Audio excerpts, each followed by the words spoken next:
Epistaxis or pagdurugo sa ilong or nose bleeding, nangyayari yan madalas kapag ka nahirapan mag-English ang isa.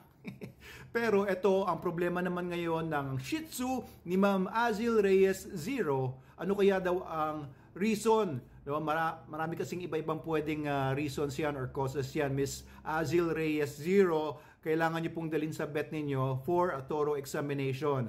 Bibigyan ko kayo ng mga ilang mga causes dito and maaring meron kayong magawa. No? Una, it could be, ang unang-una ko naisip pag kami nagdurog ng ilong das tulo ng tulo, maaari pong may blood parasitism. Yung pagkakaroon ng ehrlichiosis or Ehrlichia canis na nakukuha sa mga garapata, na ililipat-lipat ng mga garapata yung parasite na yan, ay nagkakos ng blood parasitism at pag-damage ng mga cell membrane sa mga sa loob ng ilong at iba pang parte ng katawan, pati ng mga blood cells. So this could cause epistaxis.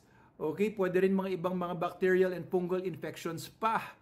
Ayan, kaya kailangan kapag makita ng vet ninyo na merong abnormality sa dugo niya or merong nakita siya mga signs pa na merong infection yung aso niyo, baka ilagay siya sa antibiotics or bigyan siya ng mga antibiotics. Maybe it would be given to your dog na mga 1, 2, or 3 weeks pa nga. Pero pwedeng ibang cause din. Baka trauma lang yan. Baka nakita niyo yung aso yung nag-aaway, later on may tumutulo sa ilong niya na dugo. Baka na trauma lang. O baka napasukan naman ng foreign bodies. Ayan, pwedeng baka may pumasok na insekto. O kaya baka merong natusok, nagpunta sa mga damuhan or sa mga kahuyan. Tapos mamaya-maya tumutulo na yung dugo. It could also be mga cysts or mga tumors na namumuo sa loob at naninira ng mga blood vessels at tumutulo na yung dugo sa loob lumalabas.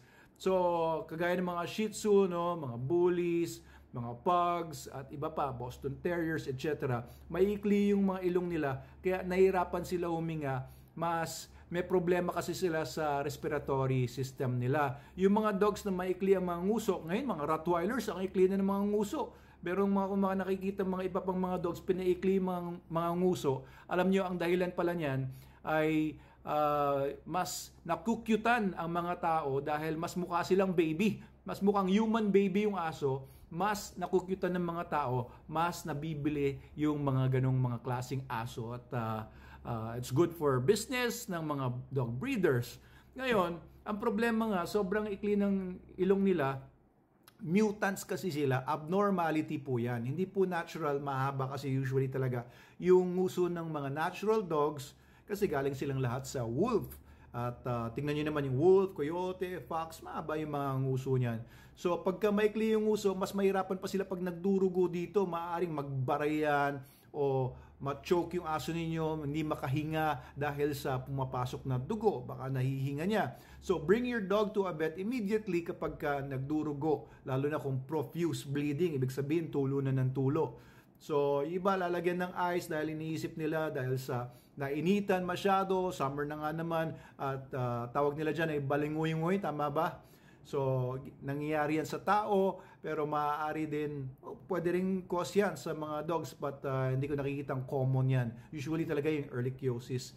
It could also be different reasons pa kung naka-ingest o nakakain yung aso niyo ng nagpapanipis ng membranes or ng dugo, yung hindi nagka-clot yung dugo ng mabilis kagaya ng mga poisons for rats like warfarin. Ayan, pwedeng mag-cause yan pagdurugo sa ilong. At huwag niyo masyadong ini-English yung aso ninyo dahil feeling niyo social kayo pag nag-i-English yung aso ninyo. At nahirapan tuloy siya, ayan, nag-nosebleed tuloy siya. Anyway, ayan po, dalhin niyo po sa vet po ninyo talaga. And para mas mabilis ang kanyang recovery, after niya ma-treat, after niya ma-diagnose, of course, SDN42, SDN28 okay din, SDN21 okay din, pero this is the best, SDN42 for your Shih Tzu or kahit anong aso po. The best po ito kasi mataas yung protein niya, kasi pagka nawala ng dugo, alam nyo, kailangan talaga niya ng matinding nutrition para bumalik agad at makalaban yung immune system niya and yung repair ng mga sugat doon sa loob ng ilong niya. SDN is your best bet. And of course, para sa mga maraming mga garapata, no? Dahil nga nagkukos nga din ng pagdurugo sa ilong yung mga blood parasites na nakakalat ng garapata. Use Super Dog Soap in your dogs. No, kung may maraming garapata, use Bravecto, NexGard Spectra, pero yung vet ninyo na magsasabi kung anong pinakamaganda. Pwede nyo rin gamitin yung Super Dog Protect natin para may mechanical anti-parasiticide po ito. Okay, hindi lang itong mga ads ha, nagpo-promote ako ng mga products dito, pero these are the best products talaga for our dogs. Dinevelop ko talaga ito para sa mga dogs namin sa Manalo Canine, and I'm sharing it with everybody here. So sana gumaling na yung aso niyo, Miss Liza Reyes, kung yan ang pangalan niyo talaga. And balitaan niyo po kami. We hope that your dog gets better real quick.